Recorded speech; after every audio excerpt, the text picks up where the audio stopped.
قال فيه شامبو إذا غسل به الرأس يبقى أسود، فما حكم الشامبو؟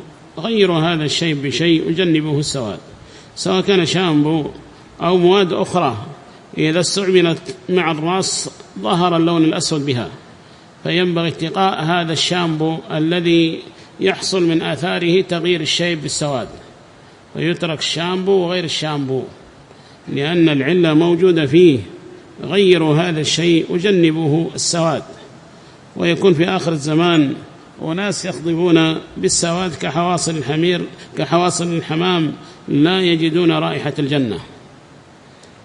الشاهد أن النهي الذي من أجله حصل وهو السواد بسبب هذا الشامبو، فهذه حيل ربما تستعمل.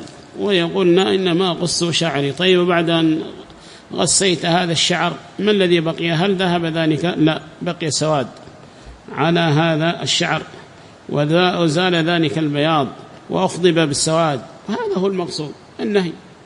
فحصل هذا المحرم الذي نهت عنه الشريعة، فلا يجوز استعمال هذا الشامبو، وإن كان المقصود به التنظيف أرادوه، لكن يحصل منه ما لا يجوز وهو تغيير الشيء بالسواد. وأحيانا قد يكون من الحيل،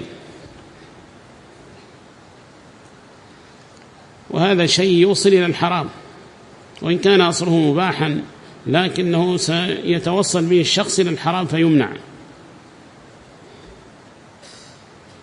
وكل وسيلة أدت إلى حرام فهي وسيلة ممنوعة،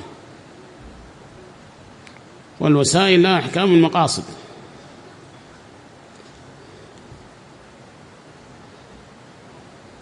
فلا بد أن تكون الوسيلة في إزالة الأوساخ مشروعة، فهذا شامبو الأصل فيه أنه مشروع، لكن تبقى له مخلفات وآثار لا تجوز، وهو تخضيب الشعر بالسواد، الشعر الأبيض.